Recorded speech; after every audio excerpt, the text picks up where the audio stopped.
गुरमीत सिंह ने ली राज्यपाल पद की शपथ। मुख्य न्यायाधीश RS चौहान ने दिलाई गुरमीत सिंह को शपथ।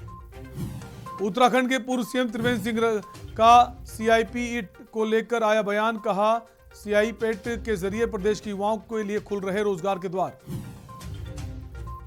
दिल्ली के CM केजरीवाल को लेकर काशीपुर में आप नेता अजय कोठियाल का आया बयान। कहा, कुमाऊं दौरे पर केजरीवाल कर सकते हैं कई घोषणाएं। देहरादून में अपर मुख्य सचिव आनंद वर्धन ने की बैठक। सड़कों को गड्ढा मुक्त किए जाने के लिए 15 सितंबर से 30 अक्टूबर तक अभियान चलाने के दिए निर्देश।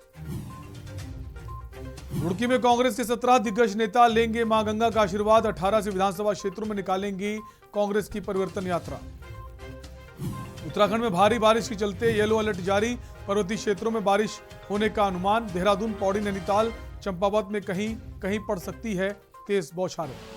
आप देख रहे हैं के न्यूज, खबरों का सारथी। नमस्कार, उत्तराखंडी खबरों में आपका स्वागत है। मैं हूं आपके साथ शैलेंद्र चौहान। उत्तराखंड में विधानसभा चुनाव 2022 के लिए राजनीतिक दलों और भावी प्रत्याशी अपनी अपनी जीत के दावे करते हुए जनता की कसौटी पर खरा उतरने की बात कर रहे हैं, तो वहीं दूसरी ओर पार्टी के नेताओं के बीच आरोप प्रत्यारोप का दौर भी जारी है, जिसके चलते जहां सत्ताधारी दल भाजपा के नेता विकास कार्यों की बात कर खुद अपनी पीठ थपथपा रहे हैं, वहीं कांग्रेस और अन्य विपक्षी दल भाजपा को हर मोर्चे पर विफल बताते हुए अपनी अपनी पार्टियों की जीत के दावे कर रहे हैं, जिसको लेकर हमारे के न्यूज इंडिया के संवाददाता तबरेज खान ने सहसपुर विधानसभा से टिकट के लिए दावेदारी ठोक रहे भाजपा के प्रदेश प्रवक्ता नवीन ठाकुर और कांग्रेस नेत्री लक्ष्मी अग्रवाल से खास बातचीत की। गरमा रहा है, ऐसे में जो नेता हैं या भावी प्रत्याशी वो जनसंपर्क कर रहे हैं, जनता से संवाद कर रहे हैं सीधा तौर पर। इस समय हमारे साथ मौजूद है कांग्रेस की नेत्री लक्ष्मी अग्रवाल जी। आइए उन्हीं से जानते हैं क्या कुछ उनके मुद्दे हैं, क्या कुछ प्राथमिकता है चुनाव को लेकर। लक्ष्मी जी, क्या कुछ रहने वाला है आगामी चुनाव को लेकर? देखिए, जहाँ तक चुनाव की बात है तो मैं समझती हूँ सहसपुर विधानसभा में मैं पिछले 15 सालों से जो काम कर रही हूँ और मैं गांव-गांव में जब घूमती हूँ तो मुझे लगता है कि जो भाजपा की जो डबल इंजन सरकार जब आई थी तो लग रहा था कि कुछ विकास होगा, लेकिन आज विकास के नाम पे ये क्षेत्र बिल्कुल ज़ीरो है।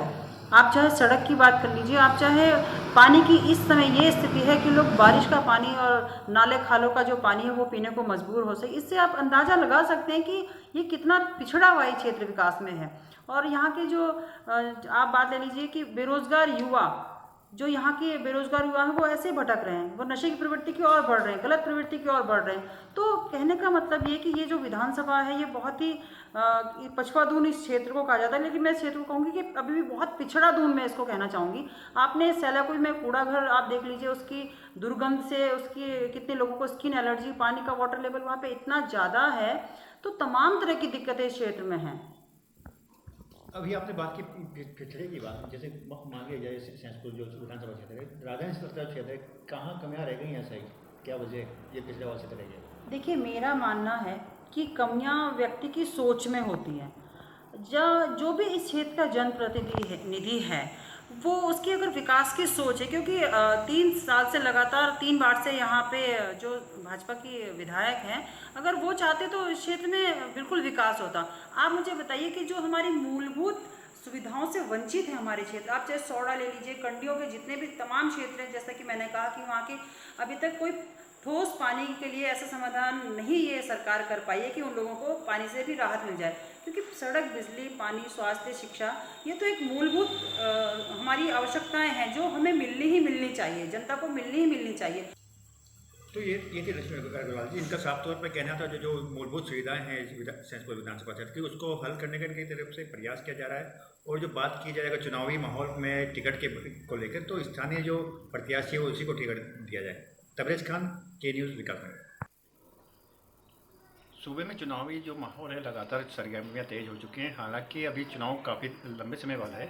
वही जो चुनावी नेता हैं, जो भावी उम्मीदवार हैं, लगातार जनसंपर्क में हैं। इस समय जो प्रदेश के प्रवक्ता हैं नवीन ठाकुर, वो इस समय हमारे साथ मौजूद हैं, युवा नेता भी हैं। आइए जानते हैं क्या कुछ उनकी रणनीति है आगे चुनाव को लेकर, क्या प्राथमिकता है। नवीन जी, आपसे जानना चाहेंगे क्या कुछ प्राथमिकता रहने वाली हैं आप लोगों की? देखिए, भारतीय जनता पार्टी का प्रत्येक कार्यकर्ता संगठन के लिए काम करता है। मैं भारतीय जनता पार्टी के लिए काम करता हूँ और भारतीय जनता पार्टी को मजबूत करने के लिए काम करता हूँ। पूर्व में भी जिस प्रकार 2 बार से सहसपुर विधानसभा में भारतीय जनता पार्टी का प्रत्याशी भारी बहुमत से जीता। 2022 में भी भारतीय जनता पार्टी का प्रत्याशी भारी बहुमत से जीते। इसको लेकर मैं लगातार क्षेत्र में काम कर रहा हूँ और चूँकि मेरा क्षेत्र भी है, मेरा यहीं जन्म हुआ, बचपन से यहीं काम भी कर रहे हैं, इष्ट मित्र भी हैं, तो सबसे लगातार संपर्क और संवाद किया जा रहा है ताकि सबको, जो नए लोग हमारे आए हैं उनको भी संगठन से जोड़ें और आने वाले 22 में जो हमारी जीत का आंकड़ा पिछली बार 18,000 था उसको 20 से 25,000 तक हम पहुँचाएँ। इसको लेकर हम काम कर रहे हैं। क्या मानते हैं, क्या क्षेत्रीय मुद्दे हैं यहाँ पर इस समय मौजूद? देखिए, क्षेत्रीय मुद्दे केवल इतने ही हैं कि इस क्षेत्र में हमारे विधायक ने बहुत अच्छा काम किया, हमारी सरकार ने बहुत अच्छा काम किया। 1-2 विषय हैं जिनको लेकर जो है हमें भविष्य में काम करना है, वो शीशमबाड़ा चाहे कूड़ा निस्तारण प्लांट हो, और 1-2 और विषय हैं जो वन विभाग के अंतर्गत जिनकी जो है जटिलताओं के कारण सड़कें नहीं बन पाई हमारी विधानसभा में, उसको लेकर जो है आने वाले समय में हमें काम करना पड़ेगा और इसके लिए हम प्रयासरत भी हैं और बहुत जल्दी ये सारी समस्याएं हम अपने क्षेत्र से जो है दूर करेंगे। क्या लगता है, जो आपका जो विधानसभा क्षेत्र सहसपुर है, राजधानी स्थल का क्षेत्र है, लेकिन अभी भी एक काफ़ी पिछड़ा हुआ क्षेत्र है, क्या माने, कहाँ कमियाँ रह गई? मैंने कहा कि बहुत व्यापक, बहुत बड़ा क्षेत्र है और चूंकि पूर्व में जब कांग्रेस की सरकार रही तो हमारे विधायक को इधर जो है उतना काम करने का सरकार की तरफ से सहयोग नहीं मिला। इस कारण कुछ क्षेत्र में विकास की जो है किरण नहीं पहुंच पाई और विकास में कुछ क्षेत्र हमारे पिछड़ गए। लेकिन इस बार काफ़ी जो है विकास इस क्षेत्र में हुआ और जो थोड़ा बहुत काम रह गया है, जो सुदूर हमारा विधानसभा ऐसी है जो पर्वतीय क्षेत्रों में भी जो है जिसका हमारा कुछ गांव पड़ते हैं, आने वाले समय में हमारा पूरा प्रयास रहेगा कि उन अति पिछड़े क्षेत्रों को भी जो है हम विकास की वहाँ पर भी लोग पहुँचे और विकास की जो है गंगा वहाँ पर भी बहे। तो ये थे नवीन ठाकुर, जिनका साफ तौर पर कहना था कि पार्टी चाहे किसी को भी टिकट दे वो पार्टी के साथ हैं और पार्टी के साथ तन मन धन से काम करेंगे। तबरेज खान, के न्यूज़, विकासनगर। वीर शौर्य क्रिकेट एकेडमी के कोच अवतार सिंह चौधरी को क्रिकेट एसोसिएशन ऑफ उत्तराखंड के सर्वश्रेष्ठ प्रशिक्षित कोच से सम्मानित किया गया। ये सम्मान उन्हें बीसीसीआई के सचिव जय शाह ने दिया। इस दौरान बीसीसीआई के उपाध्यक्ष राजू शुक्ला भी मौजूद रहे। अवतार सिंह चौधरी भारतीय क्रिकेट खिलाड़ी ऋषभ पंत के प्रथम गुरु हैं। उनके एकेडमी से निकले अनेक बच्चे क्रिकेट में अपना लोहा मनवा चुके हैं। हमारे के न्यूज़ इंडिया के संवाददाता सुशील कुमार झा ने अवतार सिंह से खास बातचीत की। एक गुरु का मान सम्मान जब बढ़ता है जब उनके शिष्य कहीं ना कहीं अपने गुरु का या देश का मान सम्मान बढ़ा दें। ऐसे में हमारे साथ बात करने के लिए अवतार सिंह चौधरी है, लेकिन उससे पहले मैं दिखाना चाहूँगा कि जिस तरह से अवतार सिंह चौधरी ने इस क्रिकेट को, जिले के क्रिकेट को देखा है, काफ़ी अर्सा बीत चुका है और लगातार अपनी जो है भूमिका से डगर से बिल्कुल भी हिले नहीं। इस वक्त हम वीर शौर्य क्रिकेट एकेडमी में खड़े हैं। आप देख सकते हैं मेरे पीछे 6 वर्ष से बच्चे 6 वर्ष से शुरू होकर 22 और 23 वर्ष के अंडर 16, 22 या अंडर 22 तक के बच्चे इस एकेडमी में खेलते हैं और लगातार जो है परीक्षण आज भी अवतार सिंह चौधरी ग्राउंड पर उतर कर ही देते हैं। कहीं ना कहीं एक बड़ी मेहनत और एक लंबा अरसा हो चुका है और सबसे बड़ी बात यह है कि एक मान सम्मान जब एक गुरु का शिष्य की वजह से बढ़ता है तो एक गर्व से और ज़्यादा सीना चौड़ा होता है। ऐसे में हम बात करने चाहेंगे अवतार सिंह चौधरी से, जिन्हें जो है परीक्षण का श्रेष्ठ सम्मानित किया गया है, जो बीसीसीआई के सचिव हैं जय शाह से। सर, कितनी खुशी की बात है, आप सम्मानित हुए हैं एक एज ए कोच की वजह से। एक प्रथम गुरु थे ऋषभ पंत के, तो आज कितना गर्व गौरवान्वित महसूस करते हैं? ये मेरे लिए बहुत फ़ख्र की बात है कि ऋषभ पंत जो इंडिया टीम के अब एक सेलिब्रिटी हैं, बहुत बड़े खिलाड़ी हैं दुनिया के, और मैं अपने गुरु होने के नाते मुझे फ़ख्र है कि उन्होंने मुझे एक रिस्पॉन्सिबिलिटी दी और एक मुझे मान दिया, सम्मान दिया अवार्ड रिसीव करने के लिए। तो मैं उनका दिली रूप से आभार प्रकट करता हूँ कि उन्होंने अपने गुरु को जो मान दिया है। मैं अपने गुरु महाराज से अरदास करूँगा कि हिंदुस्तान के आने वाले टाइम में वो कप्तान भी बने और बनेंगे नो डाउट। और ये सारा श्रेय जो हमारे भाई स्वर्गीय राजेंद्र पंत जी और उनकी माता और उनकी बहन और जो उनके परिवार के लोगों ने जो उनका कंट्रीब्यूशन रहा है, बहुत बड़ा कंट्रीब्यूशन रहा है, और इसमें गुरु का तो रोल होता है।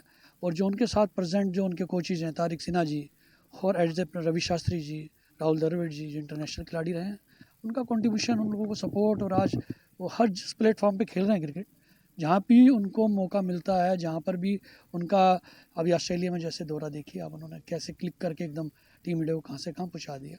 अब आईपीएल का है, आईपीएल के लिए दुबई के लिए वो खेल के इंग्लैंड में भी उन्होंने अभी लास्ट में 50 मारे, कम बैक किया, बहुत अच्छा कंट्रीब्यूशन। सारे इंडियंस खिलाड़ी बहुत अच्छे परफॉर्म कर रहे हैं। आने वाले वर्ल्ड कप में भी उनका टीम में नाम है। वो ऊपर वाले से हम अरदास करेंगे कि वो वर्ल्ड कप उनके प्लेयर होने के वर्ल्ड कप जीत के आए हिंदुस्तान। धन्यवाद। तो ये थे अवतार सिंह चौधरी, जिन्होंने साफ तौर पे सबसे पहले बताया कि उत्तराखंड को कहीं ना कहीं देरी से एफिलिएशन मिलने के कारण कई प्रतिभाएं लुप्त हो गए, क्योंकि उनकी कहीं ना कहीं उम्र का पड़ाव भी पार हो गया और उसके अलावा उसके बाद वो कुछ करने लायक नहीं रहे। लेकिन देरी से सही एफिलिएशन मिलने के बाद कहीं ना कहीं जो एक किरण जागी है बच्चों के भविष्य क्रिकेट को लेकर, और कहीं ना कहीं उन्होंने एक शुभकामनाएं दी है। जो 2013 में वर्ल्ड कप हुआ था, जिस तरह से इंडिया ने अपना परचम लहराया था देश और दुनिया में, उसी तरह दोबारा से भी लहराई, इसके साथ भी इन्होंने शुभकामनाएं दी हैं। सुशील कुमार झा, के न्यूज़, खानपुर। और यहाँ वक्त है एक ब्रेक का, फॉरन लौटेंगे। आप देख रहे हैं के न्यूज, खबरों का सारथी।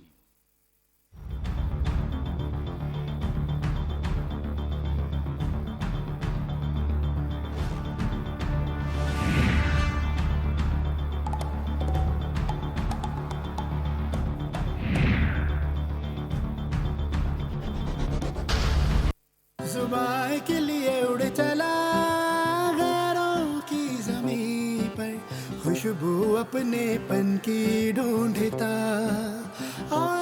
दूर कितना भी जाओ, इस जुबान से दूर ना जा पाओगे।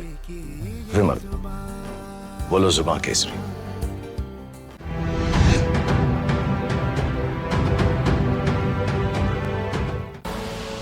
आप देख रहे हैं के न्यूज, खबरों का सारथी। ब्रेक के बाद आपका स्वागत है। उधम सिंह नगर नैनीताल लोकसभा सीट से सांसद और केंद्रीय राज्य रक्षा मंत्री अजय भट्ट आज उधम सिंह नगर जिला मुख्यालय रुद्रपुर पहुंचे, जहां पर अजय भट्ट ने कई कार्यक्रमों में शिरकत की। अजय भट्ट ने ट्रांजिट कैंप में भारतीय जनता पार्टी द्वारा आयोजित आशीर्वाद यात्रा के तहत एक जनसभा का आयोजन किया, जिसमें केंद्रीय राज्य रक्षा मंत्री अजय भट्ट ने शिरकत की। इस दौरान अजय भट्ट ने जनसभा को संबोधित किया।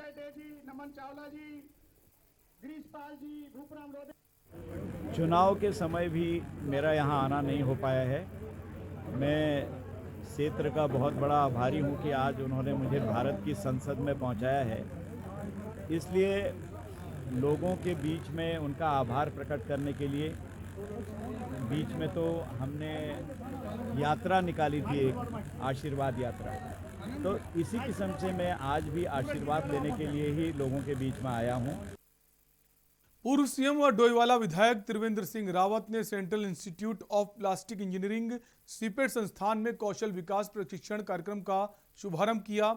साथ ही निरीक्षण कर संस्थान में रखे गए छात्रों के लिए प्रशिक्षण उपकरणों का निरीक्षण किया। इस दौरान पूर्व सीएम ने कहा कि सीपेट संस्थान एक ऐसा संस्थान है जिसमें प्रशिक्षण प्राप्त करने वाले छात्रों के लिए रोजगार की संभावना 100% होती है। सीपेट संस्थान देश का एक ऐसा संस्थान है जिसमें रोजगार की 100% गारंटी है, और मुझे इस बात की खुशी है। इस संस्थान की नींव जब रखी गई थी तो मैं राज्य के मुख्यमंत्री के नाते और केंद्रीय मंत्री आदरणीय अनंत कुमार जी, जो अब नहीं हैं, स्वर्गीय हो गए हैं, उनके द्वारा इसको रखी गई थी। और जिस कल्पना के साथ इस संस्थान की नींव रखी गई थी वो हमारे लिए एक खुशी की जानकारी है। केंद्र देहरादून में इस समय डिप्लोमा के 2 कार्यक्रम चल रहे हैं, diploma in plastic technology, diploma in plastic mould technology, जो कि 3 साल अवधि का है। इसमें तीसरा वर्ष ये हमारा इस समय चल रहा है। तो तृतीय वर्ष में तीनों वर्ष मिलाकर इस समय 450 बच्चा 456 कैंडिडेट्स हमारे पास इस समय वर्तमान में एनरोल हो चुके हैं, वर्तमान वर्ष को मिलाकर। प्रदेश के पेयजल मंत्री विशन सिंह चुफाल द्वारा कलेक्टर परिसर से स्वच्छता जागृति अभियान के अंतर्गत सत्याग्रह से स्वच्छता सत्याग्रह रथ यात्रा को हरी झंडी दिखाकर यात्रा का शुभारंभ किया गया। इस अवसर पर अपने संबोधन में मंत्री चुफाल ने कहा कि आज़ादी की 75वीं वर्षगांठ को अमृत महोत्सव के रूप में मनाया जा रहा है, जिसमें वर्ष भर अनेक गतिविधियां का आयोजन किया जा रहा है। इसी के अंतर्गत आम जन को स्वच्छता के प्रति जागरूक करने हेतु एक रथ यात्रा को शुरुआत की जा रही है, जो जनपद के सभी न्याय पंचायत व गांवों तक जाकर लोगों को स्वच्छता के बारे में जानकारी देगी। दिवस के 75वीं वर्षगांठ में आज़ादी के इस अमृत महोत्सव को आगे बढ़ाने के लिए राष्ट्रीय परियोजना द्वारा ये जो हमारे पास स्वच्छता अभियान यहाँ पर जो कार्यक्रम शुरू किया गया, ये कार्यक्रम आपका 15 सितंबर से लेकर 2 अक्टूबर तक चलेगा, क्योंकि सत्याग्रह से सत्याग्रह रथ का हमने शुभारम्भ किया। ये रथ हर न्याय पंचायत स्तर तक जाएगा, हर विकास खंड से होते न्याय पंचायत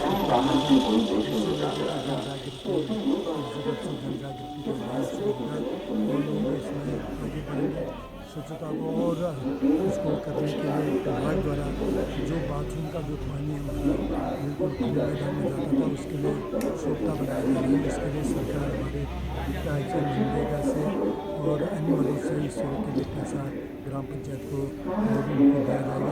ये सरकार की योजना महत्वाकांक्षी योजना है। इस योजना से जो स्वच्छता को और मिलेगा, जिससे पर्यावरण को भी उससे बहुत मिलेगा। ठीक, और रुकेंगे एक ब्रेक के लिए, खबरें भी और भी। आप देख रहे हैं के न्यूज, खबरों का सारथी।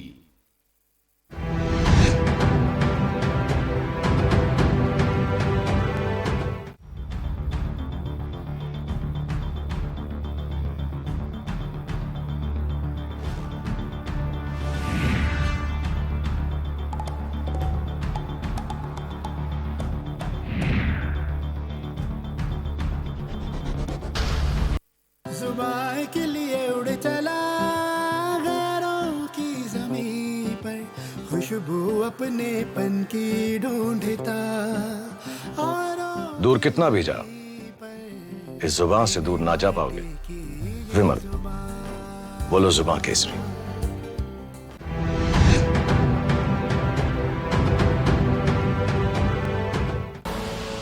आप देख रहे हैं के न्यूज, खबरों का सारथी। ब्रेक के बाद एक बार फिर आपका स्वागत है। खबर देहरादून से है, जहां आपका सेल्फी विद टेंपल अभियान शुरू हो चुका है। आपको बता दें, उत्तराखंड में आम आदमी पार्टी ने सेल्फी विद टेंपल अभियान की शुरुआत कर दी है। इस संबंध में आप प्रवक्ता नवीन प्रशाली ने आज एक प्रेस वार्ता में बताया कि आध्यात्मिक राजधानी की सफल वेबसाइट लॉन्च होने के बाद अब आप पार्टी अपना नया अभियान सेल्फी विद टेंपल शुरू करने जा रही है। उन्होंने कहा कि इस अभियान के जरिए हर उस मंदिर और पौराणिक स्थल का महत्व अन्य लोगों तक पहुंचाया जाएगा। आपको बता दें, सीएम अरविंद केजरीवाल ने देवभूमि को आध्यात्मिक राजधानी बनाने की घोषणा की थी।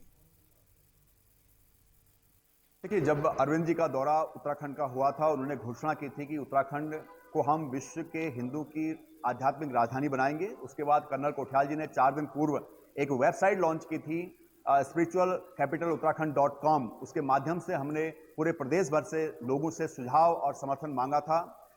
पिछले 4 दिनों में हमें उत्तराखंड की जनता का अपार समर्थन मिला और उसको देखते हुए अभी तक हमारे पास लगभग 25,000 लोगों ने इस मुहिम को, इस कॉन्सेप्ट को अपना समर्थन दिया है और लगभग नहीं 22,976 सुझाव अभी तक आए हैं। जिन सुझावों में प्रमुखता से ये था कि उत्तराखंड में बहुत सारे मंदिर हैं, बहुत सारे देवी देवताओं के स्थान हैं, बहुत सारी जगहें हैं जिनके बारे में अभी लोगों को ज़्यादा जानकारी नहीं है। उनकी भी जानकारी लोगों को दी जाए, तो उससे प्रेरित होकर आम आदमी पार्टी ने एक हैशटैग शुरू किया है। हैशटैग है सेल्फी विद टेंपल। और उत्तराखंड की देवतुल्य जनता से आग्रह किया है, उनसे निवेदन किया है कि आप अपने आसपास के सभी इष्ट देवी देवताओं के जो मंदिर हमारे हैं उनके साथ सेल्फी लेकर इस हैशटैग पर, जो कि हैश सेल्फी विद टेंपल है, उस पर भेजने का कष्ट करें, ताकि हम उन स्थानों को चिन्हित कर सकें, उनको आगे कैसे डेवलप करें इस पर विचार कर सकें। नैनीताल हाईकोर्ट में अधिवक्ता आलोक कुमार वर्मा ने एक जनहित याचिका दायर की थी, जिसमें सुनवाई करते हुए मुख्य न्यायाधीश RS चौहान ने फेसबुक इंडिया हेड, केंद्र सरकार, राज्य सरकार, SSP हरिद्वार व DGP उत्तराखंड से 3 सप्ताह में नोटिस जारी कर जवाब मांगा है। याचिकाकर्ता का कहना है कि वो इस मामले में खुद पीड़ित है। उन्होंने बताया कि फेसबुक हैकर्स ने पहले फर्जी ID बनाकर फ्रेंड रिक्वेस्ट भेजी जाती है और रिक्वेस्ट मंजूर होने के बाद उनकी फोटोज़ को एडिट कर अश्लील वीडियो बना लिया जाता है और पैसे न देने पर वीडियो को दोस्तों और परिजनों को भेजने की धमकी दी जाती है। आपको बता दें, जनहित याचिका पर सुनवाई होने के बाद रुड़की बार एसोसिएशन के अधिवक्ता आलोक कुमार वर्मा के समर्थन में आगे आए हैं।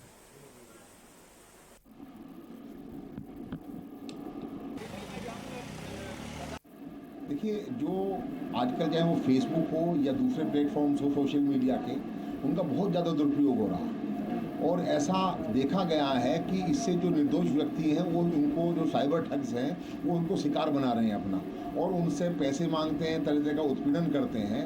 तो ऐसा ही हमारे एक साथी हैं आलोक वर्मा, उन्होंने इसके खिलाफ आवाज़ उठाई है और एक PIL जो है वो हाई कोर्ट में दायर की है। तो मेरा मानना ये है कि उनका एक बहुत साहसिक निर्णय है ये, और पूरी बार एसोसिएशन जो है वो उनके इस काम में उनके साथ है और हम चाहते हैं कि कोई ना कोई दिशा निर्देश जो है वो साइबर कोई सोशल मीडिया प्लेटफॉर्म्स के लिए जारी हो, ताकि जो निर्दोष लोग हैं, जो उत्पीड़न जो उनका हो रहा है, जो साइबर ठगी हो रही है, साइबर क्राइम हो रहा है, उससे वो बच सकें। मैं आलोक वर्मा का पिता हूँ और मेरी फुल सपोर्ट उसके साथ है।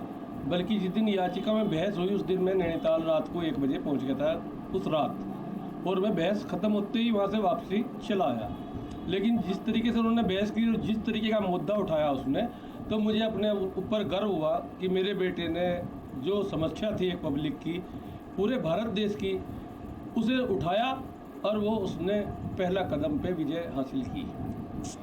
जिस तरह जिससे लोग बहुत ज़्यादा पीड़ित भी हैं, तो क्या कहेंगे इस विषय में? नहीं, ये जो मुद्दा उसने उठाया है, पहली बात तो पुलिस एक असली घटना को भी नहीं लिखती, यदि लिखेगी भी तो पहले उसमें संशोधन कराएगी, अपनी मर्जी से उसमें लैंग्वेज लिखवाएगी। क्योंकि मैं काफ़ी दिनों से प्रैक्टिस कर रहा हूँ और पुलिस को लगातार फेस करता आ रहा हूँ, और इसलिए कुछ पुलिस वाले मुझे पता नहीं क्या क्या कहते होंगे, लेकिन वे अपनी ड्यूटी का पालन नहीं करते। इस बात को मैं व्यक्तिगत रूप से कहीं भी खड़ा हूँगा बोल दूँगा, क्योंकि एक आदमी जो शिकायत लेके जाता है उसकी रिपोर्ट लिखी नहीं जाती, यदि लिख ली तो पुलिस जो लैंग्वेज लिखवाएगी वो लिखी जाएगी। और ये जो साइबर क्राइम वाली FIR है, मुश्किल से 1% भी लोगों की नहीं लिखी गई होगी। तो पाकिस्तान को लेकर जो आतंकी घटना जो थी, उसको लेकर जो आतंकवादी पकड़े गए, उसको लेकर जो पूर्व CM हैं हरीश रावत कांग्रेस के, क्या कुछ कह रहे हैं? हाँ, हम वैसे स्पीकर साहब गलत नहीं कह रहे हैं, मगर ये सत्य 1985-86 से दिखाई देने लग गया था। और लेकिन उस समय ये था कि डिस्ट्रप्शन था और धीरे धीरे लोगों ने पार्लियामेंट को नॉन फंक्शनल बनाया। 2G के समय में हमने देखा वो। और इसी बीच एक बड़ी खबर प्रयागराज से आ रही है, 3 और संदिग्ध आतंकी गिरफ्तार किए गए हैं। ATS ने 3 संदिग्धों को अरेस्ट किया है। यूपी ATS ने इन 3 संदिग्धों को अरेस्ट किया है।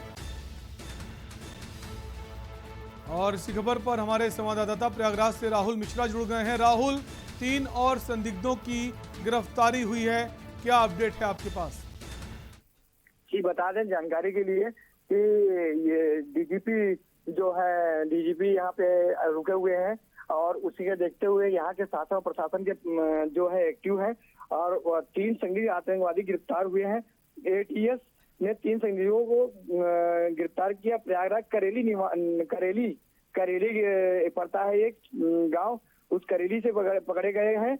निवासी ताहिर नाम उसका पुष्टि की जा रही है कि ताहिर नाम है उसका, ताहिर मोइन और जालिम रायबरेली से और ऊंचाहार से, प्रतापगढ़ से महेशगंज निवासी इतिहास अरेस्ट किया गया है, इत्तिजान अरेस्ट किया गया है और प्रशासन अभी लगी है। ATS की टीम वहां पर छानबीन कर रही है। और बता दें यहाँ के जो प्रयागराज के SSP हैं और ADG है, ये लोग पूरी तरह से करेली क्षेत्र में और उसके आसपास के क्षेत्रों में दौरा कर रहे हैं। और आज यहाँ पर DGP, प्रयागराज में DGP महोदय है और कल जाने की उम्मीद जहाँ तक है सूत्रों के मुताबिक मालूम चला है, कल जाएंगे। राहुल, ये जो 3 संदिग्ध हैं, इनका बैकग्राउंड क्या है, कहाँ के रहने वाले, इनका आपराधिक इतिहास क्या है, कुछ जानकारी मिल पाई? हाँ, जानकारी के लिए बता दें कि ये क्या नाम है, अभी जहाँ तक है कि पाकिस्तान से इनका ताल्लुकात रखा जा रहा है। 21 सालों से यहाँ रह रहे हैं, रह करके ये मतलब यहाँ कुछ अपनी घटना घटाने के चक्कर में लगे थे। लेकिन इससे पहले कि कुछ होता, यहाँ के प्रशासन और ATS ने पकड़ा और इनके ऊपर कार्रवाई करी है, संयुक्त कार्रवाई करी है। और अभी तक प्रशासन लगी है और छानबीन कर रही है और जगह पे जहाँ जहाँ जहाँ जहाँ इनका ठिकाना था उन पे छानबीन कर रही है और क्या नाम है आगे करती रहेगी, हो सकता है, क्योंकि यहाँ पे डायरेक्ट डीजीपी महोदय हैं। शुक्रिया राहुल तमाम जानकारी के लिए। तो प्रयागराज से आपको खबर बता रहे हैं, यहाँ 3 और संदिग्ध आतंकी जो हैं उनकी गिरफ्तारी हुई है।